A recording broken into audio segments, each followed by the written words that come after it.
How US college admissions really work is the truth.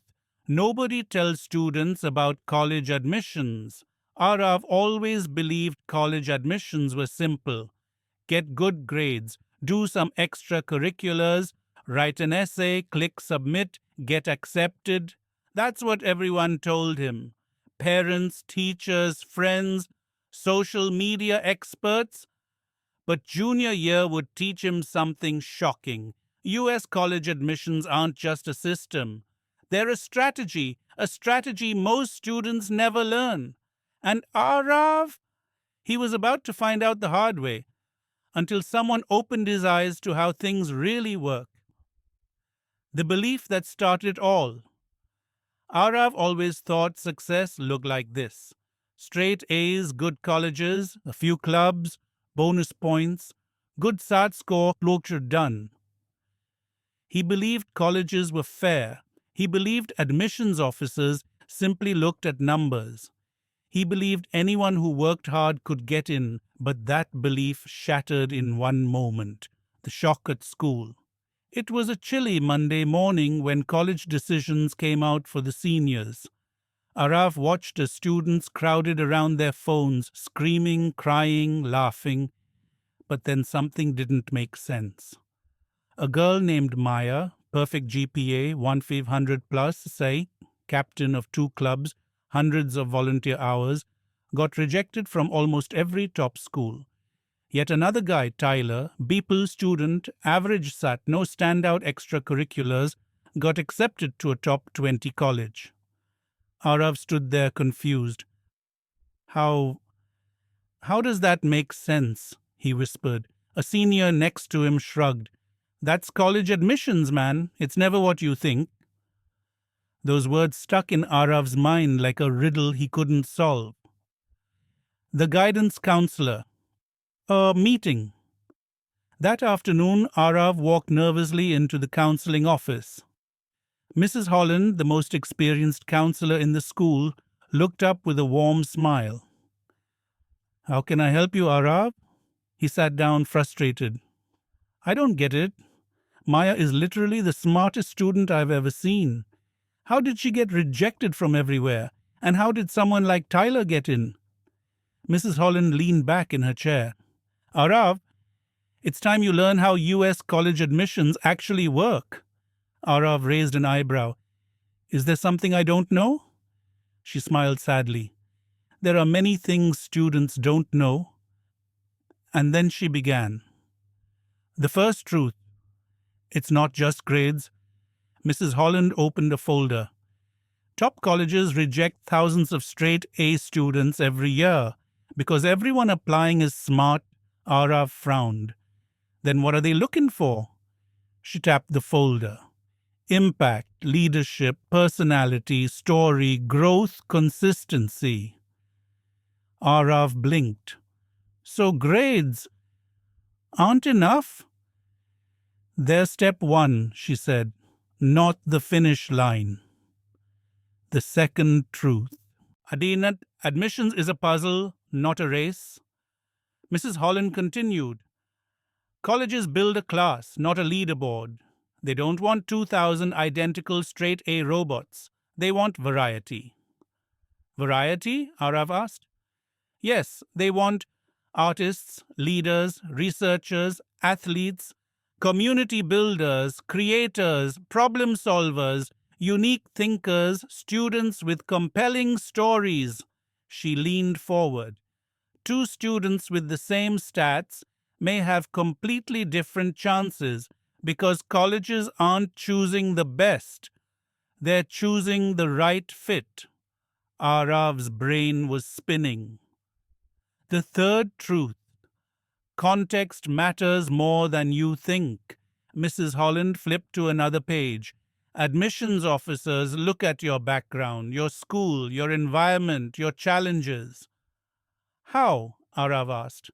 Look at it this way, she said. If 2 students both have a 3.8 GPA, but one comes from a school where half the class fails, that 3.8 is worth more. Why? Aarav asked. Because it shows effort and environment. He sat quietly, absorbing every word.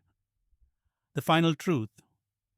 Your story is the real application. Mrs. Holland folded her hands.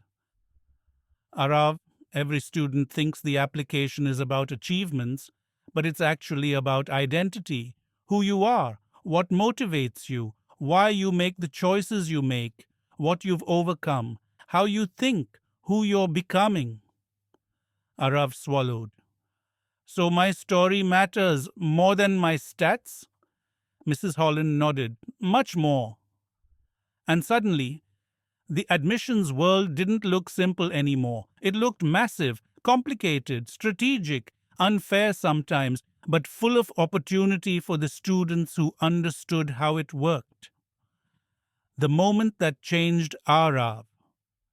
As Aarav walked out of the office, something shifted inside him. He had always believed college was just about numbers. Now he realized it was about narrative, identity, authenticity, strategy. And for the first time, he whispered to himself, if I want to survive this system, I need to understand it. He didn't know it yet, but he was about to embark on the most eye-opening journey of his life. The myth of 10 clubs and the truth about real impact. Aarav walked into school the next morning with a heavy question weighing on his mind. If grades aren't everything, then what actually matters? He used to believe the formula was simple. Join as many clubs as possible. Do some volunteering, play a sport, call it a day. But after talking to Mrs. Holland, he realized something was off, very off, and that day he would learn a truth that most US students never hear until it's too late. The club fair that opened his eyes. During lunch, the school was hosting its annual club fair. Tables everywhere. Students shouting, posters, sign-up sheets, candy bowls trying to lure people in. Aarav looked around. Robotics Club debate team, Chess Club Green, Earth Society, Asian Student Alliance, Coding League, Volleyball, Yearbook Drama, French Club, Journalism team. Every table had dozens of students signing up. Aarav stared at them and whispered, is this how everyone builds their college application? Sign up for everything. Do a little of everything. Fill your resume with lines of random activities. He thought this was smart until someone tapped him on the shoulder. The student who revealed the truth. It was Maya, the straight-A senior who got rejected from most of her top colleges. Thinking of joining clubs? She asked, smiling tiredly. Aarav nodded. I thought I had to join a bunch, to look impressive. Maya laughed, but it wasn't a happy laugh. Oh God, I wish someone told me the truth earlier. Aarav raised an eyebrow. What truth? She looked him straight in the eyes. Admissions don't care if you're in 10 clubs. They care if you matter in one. Aarav blinked. What you mean? Maya sighed. I was in 9 clubs last year, but I wasn't deeply involved in any of them. I thought quantity would make me look good. She shook her head. But colleges want impact, not participation. Those words hit him like a punch. The explanation that changes everything. Maya continued. You know what admissions officers call students like I used to be? Aarav hesitated. What? Checklist kids. Aarav frowned. What's that? Kids who do everything, but nothing deeply. Kids who join clubs not because they care, but because they think it looks good. She pointed at her folder. I had perfect stats, perfect test scores, perfect volunteer hours, perfect clubs. She paused, but no depth, no impact, no story. Aarav felt his stomach drop. He had been planning to do the same thing. The secret rule of extracurriculars. Maya leaned closer.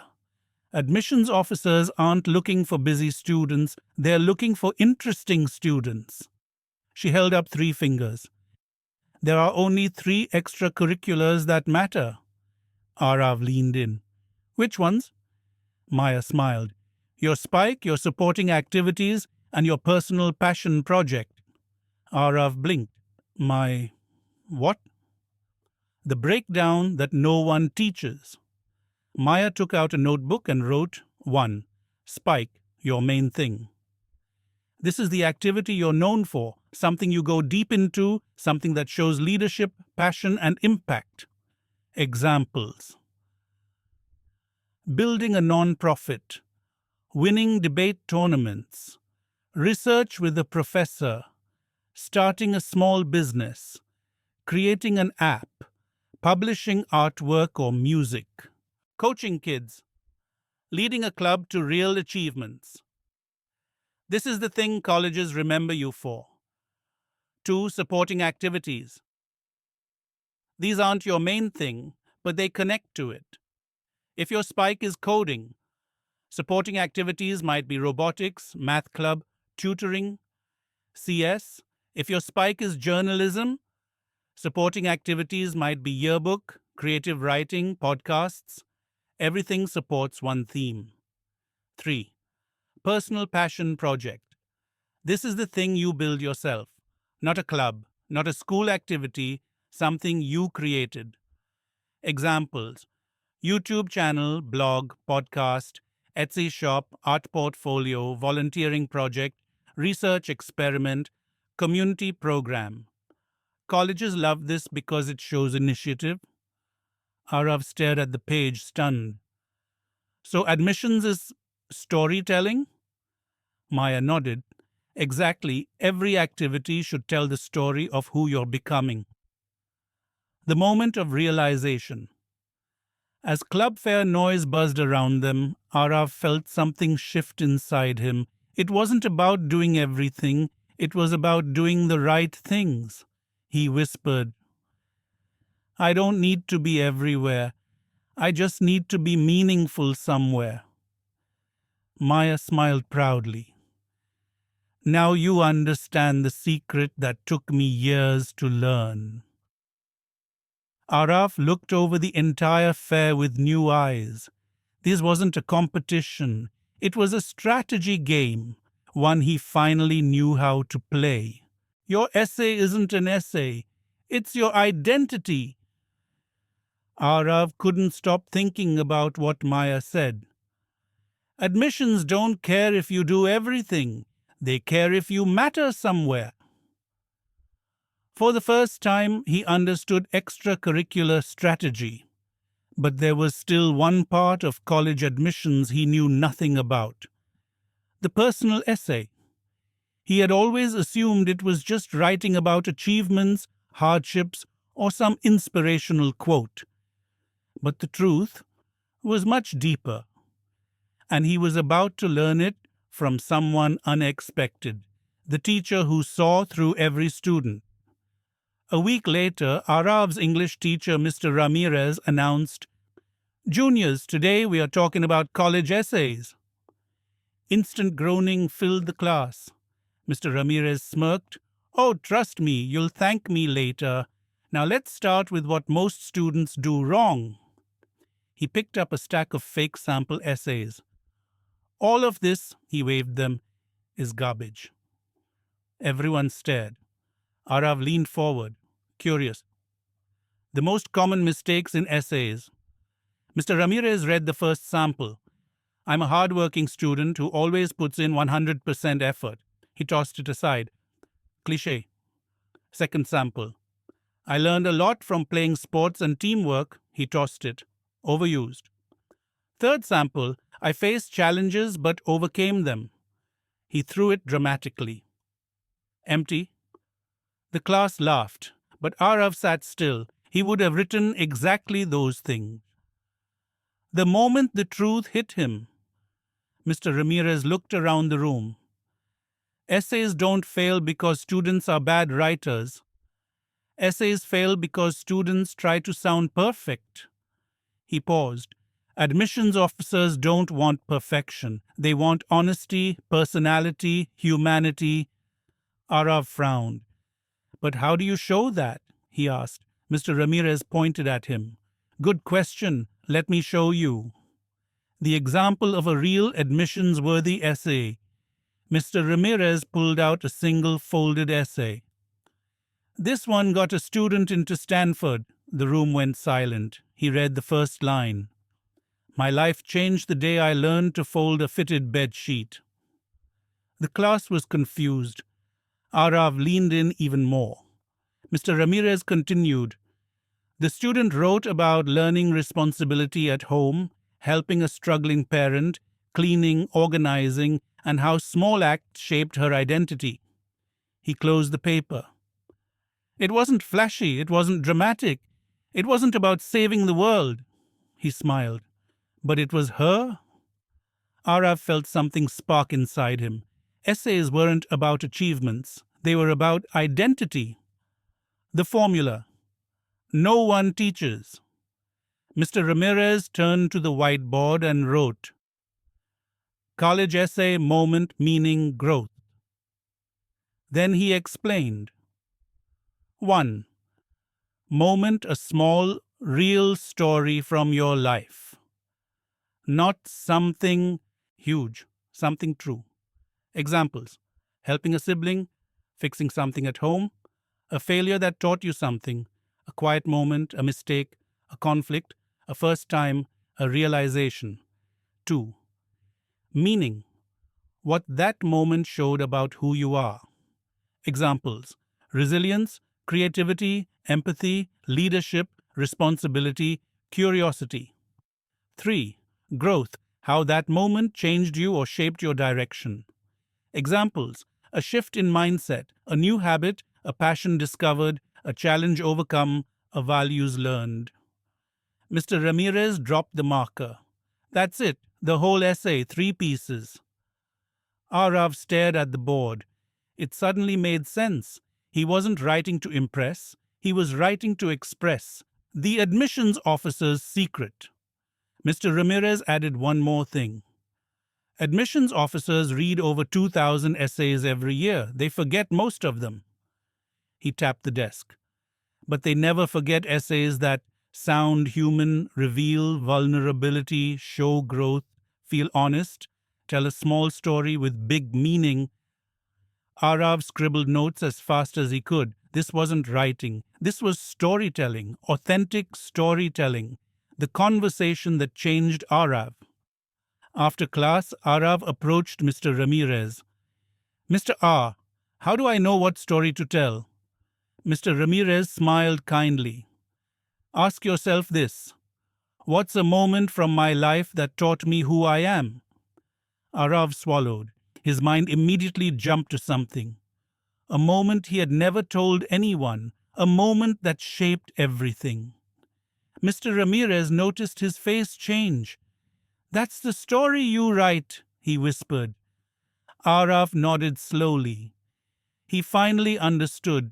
College essays aren't about selling your achievements, they're about revealing your humanity, and that realization shifted everything, the start of a deeper journey.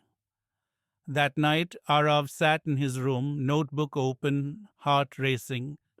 For the first time in his life, he wasn't thinking about grades, he wasn't thinking about clubs, he wasn't thinking about test scores, he was thinking about himself and how to tell the world who he truly was. He whispered, maybe I do have something to say. And he did. More than he realized. The things you think matter don't matter as much as you think. Aarav had finally understood extracurricular strategy. He understood essays. He understood that identity mattered more than perfection. But there were still 2 parts of college admissions he barely knew anything about. Test scores and recommendation letters. Schools, parents, and social media made it sound like these 2 things could make or break your entire future. Aarav was about to learn the truth. Scores help you get noticed. Stories help you get chosen. The sad myth that almost every student believes. One afternoon, his school held an SAT info session. The room was packed with stressed juniors. Aarav sat in the front row. The counselor, Mr. Lee, stood at the podium. "Let's talk honestly about test scores," he began. The room went silent. "SAT and ACT scores are important, but not for the reason you think." Students exchanged confused looks. Mr. Lee continued. "Top colleges reject thousands of students every year with perfect 1500, 1580 scores." Gasps. Aarav froze. "But Rec, why?" he asked. Mr. Lee smiled. "A high score proves you're academically capable, but it doesn't prove you're interesting." A wave of realization washed over Aarav. "So the test score isn't the deciding factor?" he asked. "No, it's a filter," Mr. Lee answered. "It gets you past the first stage, but it doesn't get you in." Oh, the hidden data admissions officers never say out loud. Mr. Lee pulled up a chart. It showed acceptance rates for students with similar test scores. Scores alone didn't predict anything. In fact, he pointed at one shocking statistic. Students with a 1400 and great essays activities often outperform students with 1550 and boring applications. A girl in the back whispered, "That's insane." Mr. Lee nodded. "That's admissions. It's not fair, but it's real." The conversation that revealed the truth about recommendations. After the session, Aarav stayed behind. "Mr. Lee, what about recommendation letters? Everyone says they're super important." Mr. Lee chuckled softly. "They are, if they're good." "What does good mean?" Aarav asked. Mr. Lee leaned forward. "A good recommendation doesn't praise your grades. It praises your character." He listed what admissions officers look for: responsibility, initiative, curiosity, growth, resilience, leadership, work ethic, consistency. Then he added, "A teacher saying Aarav is smart means nothing.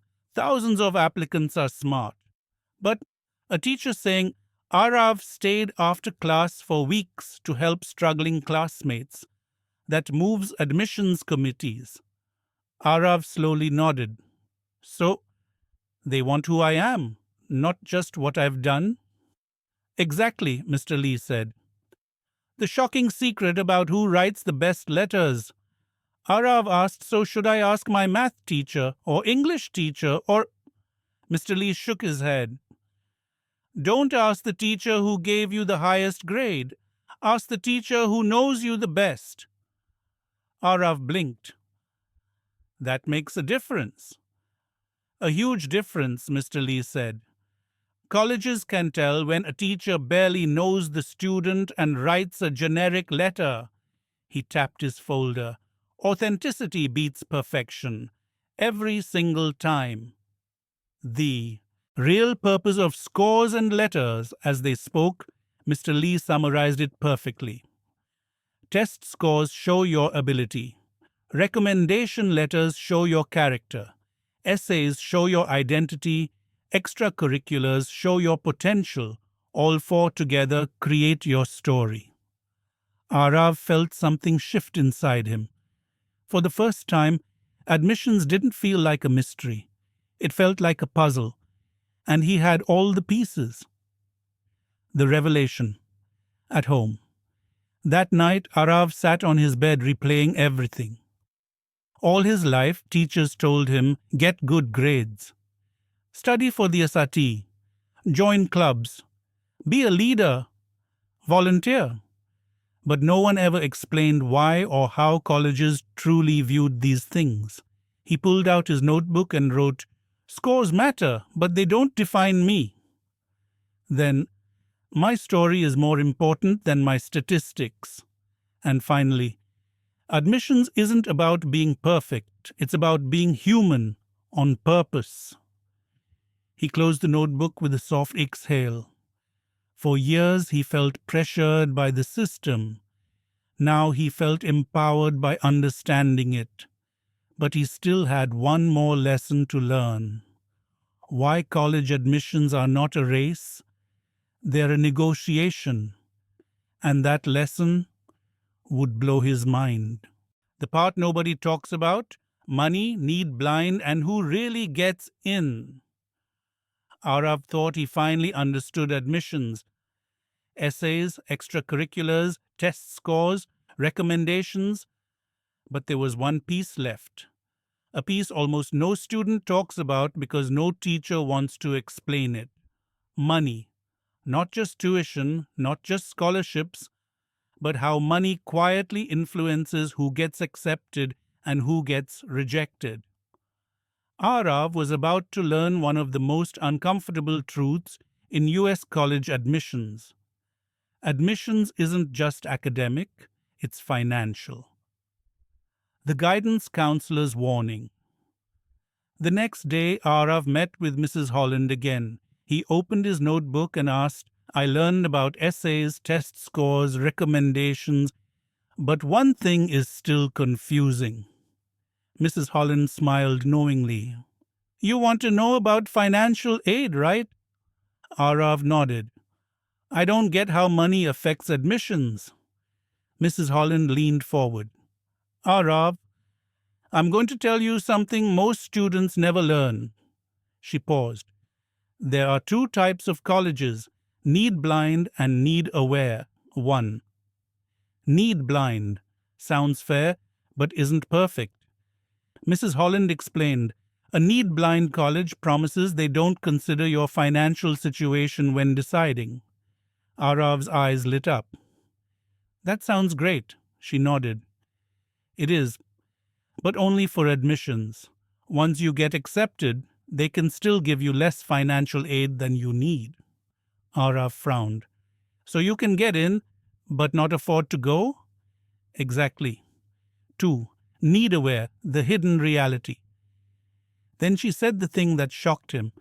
Need aware colleges do look at your financial situation. Aarav raised his eyebrows. "So, if you need a lot of financial aid, your chances of getting accepted go down," she finished. Aarav sat frozen. "That feels, unfair." Mrs. Holland nodded. "It is. But colleges aren't just schools, they're businesses. They have budgets. They can't admit too many students who need large financial packages." Aarav swallowed. "So two identical students, the one who needs less money might get accepted?" "Yes," she said gently, "and it happens every year." The financial aid pyramid. She explained further. The more money a college has, the more generous it can be. Harvard, MIT, Stanford, huge endowments, more aid, less need-aware. Smaller private colleges, smaller budgets, more need-aware, harder for low-income students, Aarav wrote quickly. "So it's not just about being good enough, it's about being affordable enough?"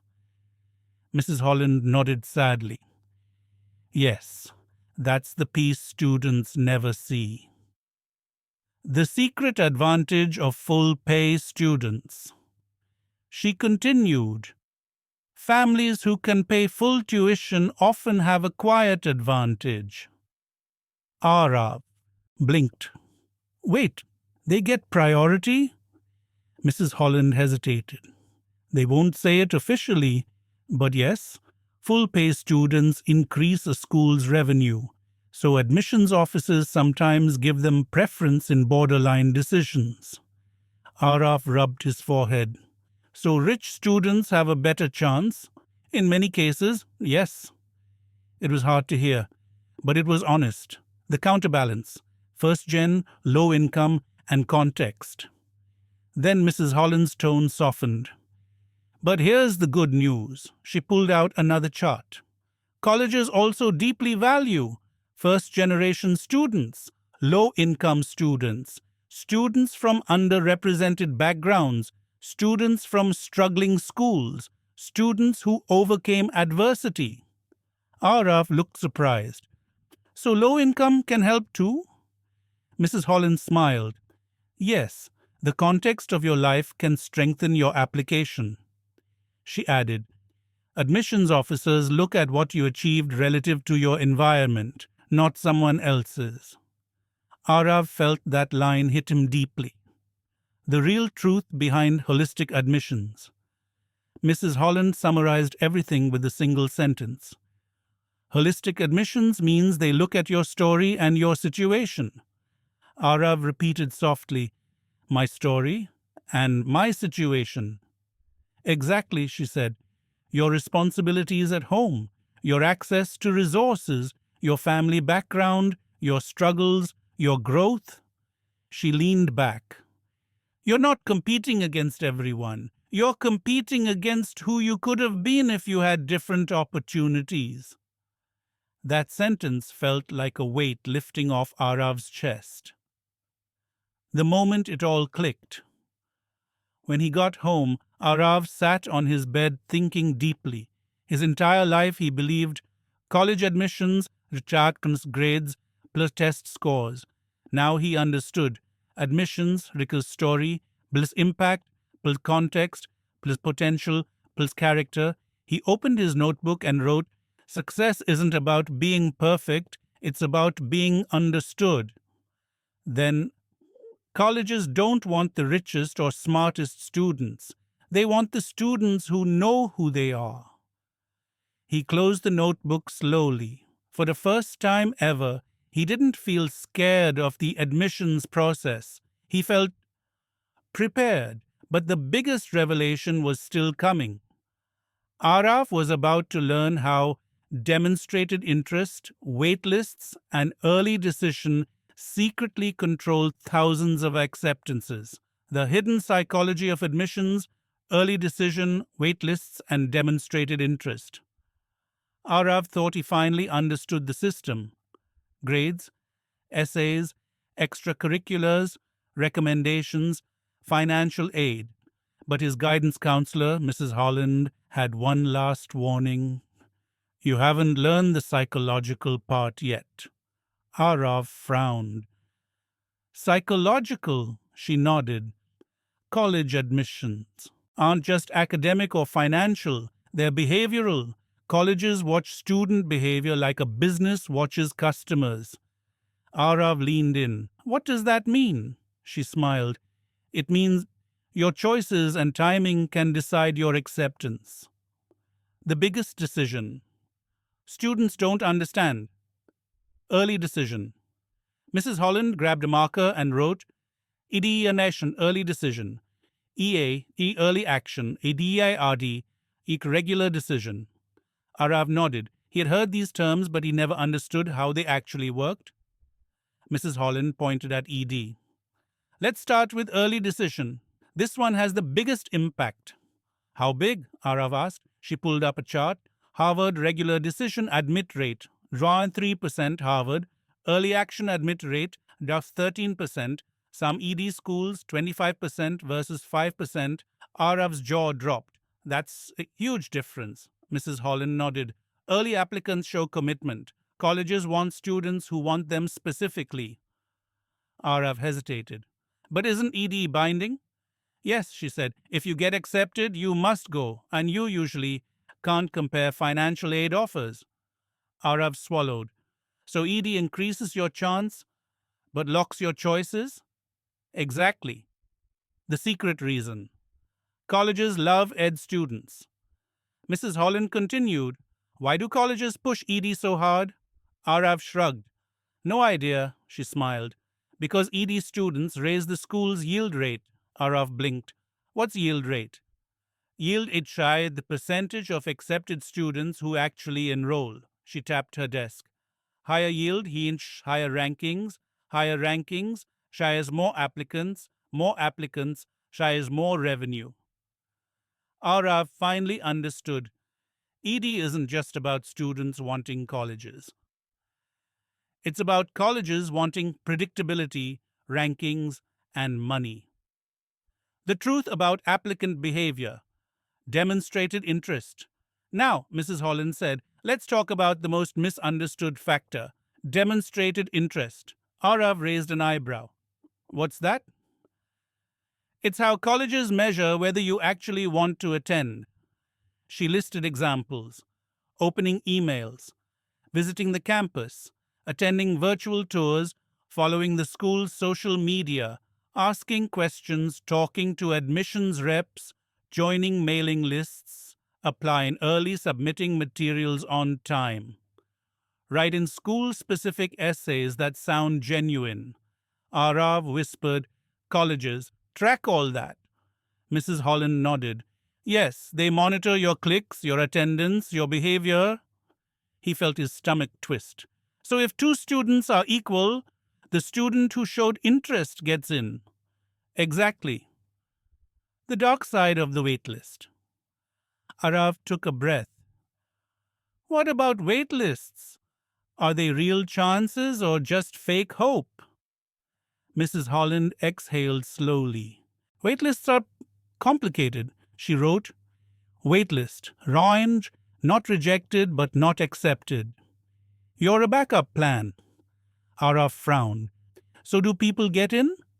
Yes, she said, but only if the school expects too many accepted students to say no. He nodded slowly. So waitlists are about yield again. Correct, then she added. Some elite schools waitlist thousands of students and accept 0 too. Aarav froze. That feels cruel? It is, she said gently, but it's strategic. The most important lesson about timing. Mrs. Holland turned serious. Aarav, listen carefully. He leaned in. Applying early decision or early action can increase your chances. Showing demonstrated interest can increase your chances. Applying thoughtfully, not last minute, can increase your chances. Then she placed a hand on his notebook. But applying early won't save a weak application, and waiting won't ruin a strong one. Aarav nodded slowly. So timing helps, but identity still matters more.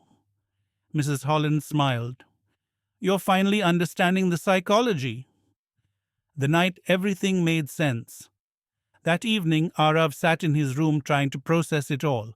College admissions weren't just numbers, just essays, just clubs, just scores. They were strategy, behavior, story timing, perception, context, identity. He grabbed his notebook and wrote, Admissions isn't about being perfect, it's about understanding the system.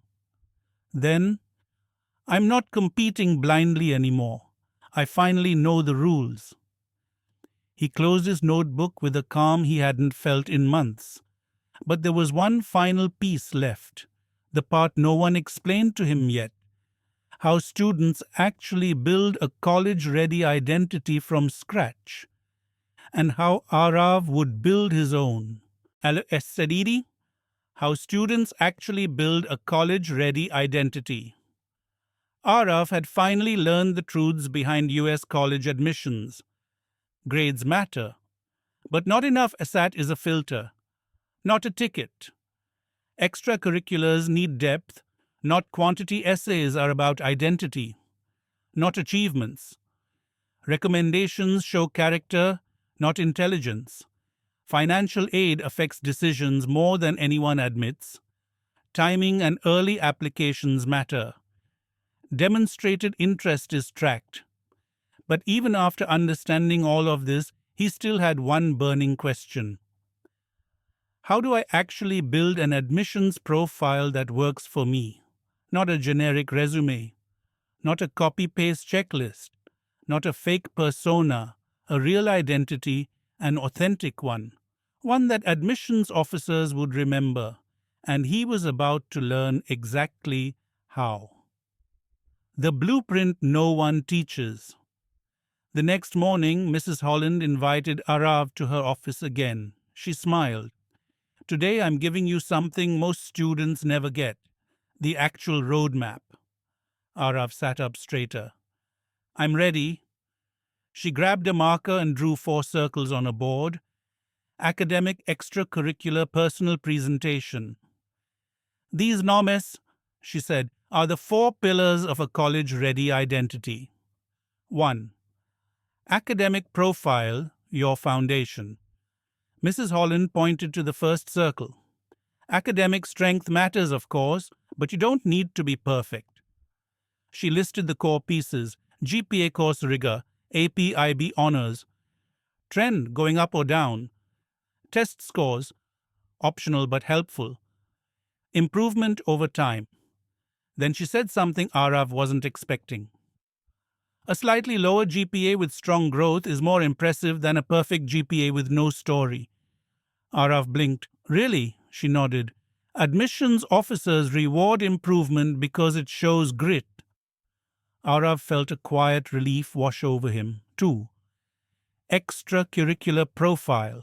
Your impact. She moved to the second circle. This is where students make the biggest mistakes. Aarav nodded. He already knew about depth versus quantity, but she added something new. You need a theme, he frowned. A theme? Yes, your activities should tell one coherent story. Examples: engineering theme, robotics, coding club, app building, medical theme, volunteering at clinics, science research, biology projects. Business theme, entrepreneurship club, small business, finance competitions, art theme, portfolio, design club, exhibitions. Writing theme, journalism, blogs, essays, spoken word. When your interests align, she explained, the admissions officers see identity, not randomness. Aarav swallowed.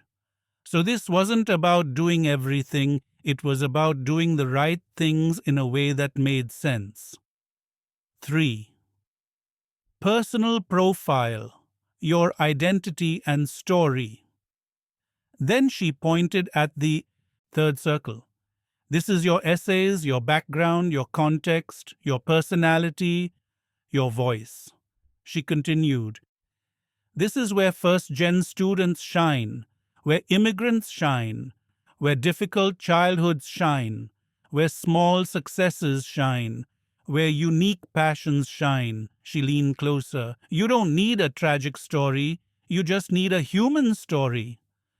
Aarav nodded slowly. Because he had always feared his life wasn't dramatic enough, now he realized it didn't need to be. 4. Presentation. Profile. How you communicate yourself. She moved to the final circle. This, she said, is the part almost everyone overlooks. Presentation. It includes how your application is structured, how your activities are described, how your essays sound, how your recommenders write about you, how your portfolio looks, how your interviews flow, how polished and intentional your work is. She added, you could be amazing, but if you present yourself poorly, admissions officers will never know. Aarav felt a chill. He finally understood. This wasn't just about who he was, it was about how he showed who he was. The 4 circles. One identity. Mrs. Holland stepped back and drew a big circle around the 4. When these 4 pieces come together, you don't look like a student applying to college. She circled the entire diagram again. You look like a young adult with purpose. Aarav sat quietly. Purpose. That word hit different. The moment everything clicked, Aarav whispered, so the goal isn't perfection, it's alignment? Mrs. Holland smiled brightly. Yes, exactly.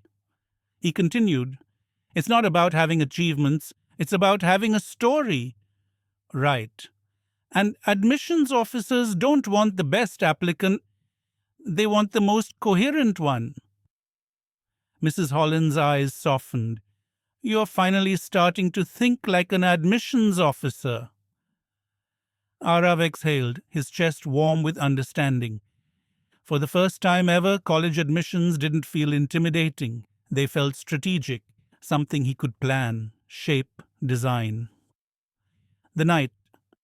Aarav took control that evening. Aarav opened a fresh page in his notebook. At the top, he wrote, My College Identity Plan. He divided the page into 4 parts. academic, extracurricular, personal presentation. And under each one, he started writing the first steps he could take, not to impress colleges, but to become the version of himself he actually wanted to be. As he wrote, he whispered, "I finally know who I'm becoming." But he wasn't done. There was still one final chapter left: how to actually apply, strategically, confidently, and without fear. And that chapter would change everything. The strategy behind applying, how students actually get in. Aarav finally understood the entire admissions system: the psychology, the strategy, the identity, the expectations. But there was still one final lesson he needed. How do you actually apply in a way that maximizes your chances? Because even the strongest student can ruin their chances with a weak application strategy. And even an average student can dramatically increase their odds by applying smart. This final chapter would show Aarav the truth every admissions officer knows. Getting into college isn't luck, it's planning. The final meeting with Mrs. Holland. Aarav sat down in her office, notebook ready. Mrs. Holland smiled. "Today, I'm teaching you how students really get accepted." She wrote on the board the application strategy blueprint. Then she divided it into 5 parts. Aarav leaned in. This was the moment he had been waiting for. 1. Build a smart college list. Mrs. Holland drew 3 boxes. Reach schools, hard but possible. Match schools, good fit. Safety schools, almost guaranteed. Most students apply only to reach schools, she said, and that's why they panic. She continued, the perfect list is usually 2 to 4 reach, 3 to 5 match, 2 safety. Aarav wrote fast. So don't chase names, he said. Chase fit. Mrs. Holland nodded proudly. 2. Apply early but strategically. Next, she said, is timing. She wrote ED, early decision, EA, early action, RD, regular decision. You already know ED gives a huge boost, she said, but don't use it unless you're sure. Aarav nodded. And EA? He asked. Always take it, she replied. EA is free advantage, no downside. Then she added, and REA, restricted early action, is powerful, but you must choose wisely. Aarav scribbled, apply early, but higher chance, but apply early only where your story fits. 3. Craft a cohesive story across your entire application. Mrs. Holland held up 4 fingers. Your application has 4 voices.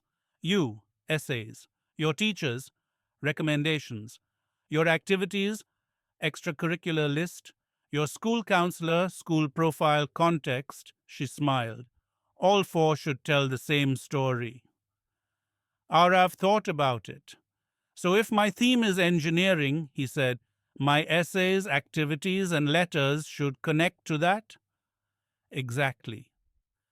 Admissions officers trust consistency more than perfection. Aarav underlined that sentence 5 times. 4. Use your essays to show growth, not perfection. Mrs. Holland leaned forward. You learned essay strategy from Mr. Ramirez. Now here's the final key. She wrote, admissions officers choose stories, not stats. Then she added, your personal statement should answer, who are you becoming? And your supplemental essays should answer, why us? Why now? Why you? Aarav exhaled. So the essay is the heart of the whole application. Mrs. Holland nodded.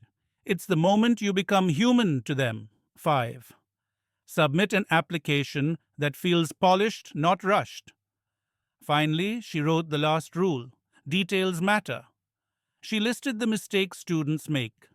Typos, generic essays, last-minute recommendations, disorganized activity descriptions, forgetting to show interest. Submitting at 11:59 p.m. She circled the last one. Admissions officers can see when you rushed. It shows in your writing, your professionalism, your tone. Then she pointed at Aarav's notebook. You've done the hard part, building your identity. Now you must present it with clarity.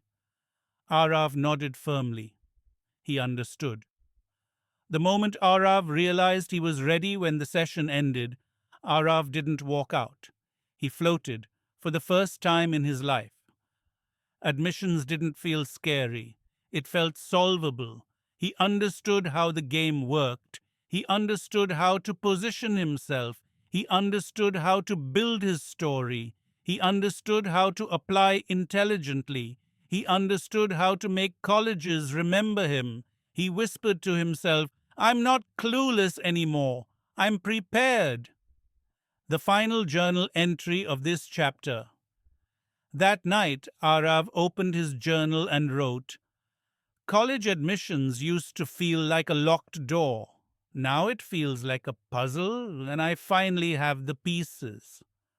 Then I don't need to be perfect, I just need to be intentional. And finally, my story is enough as long as I tell it honestly, proudly, and strategically. He closed the journal gently. This wasn't just the end of a chapter. It was the beginning of a young man who now understood the system that once terrified him. He wasn't applying blindly anymore.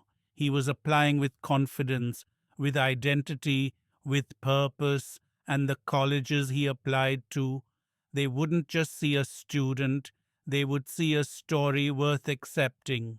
Subscribe now. Join the Bright World English Academy family and let's start your English learning journey together.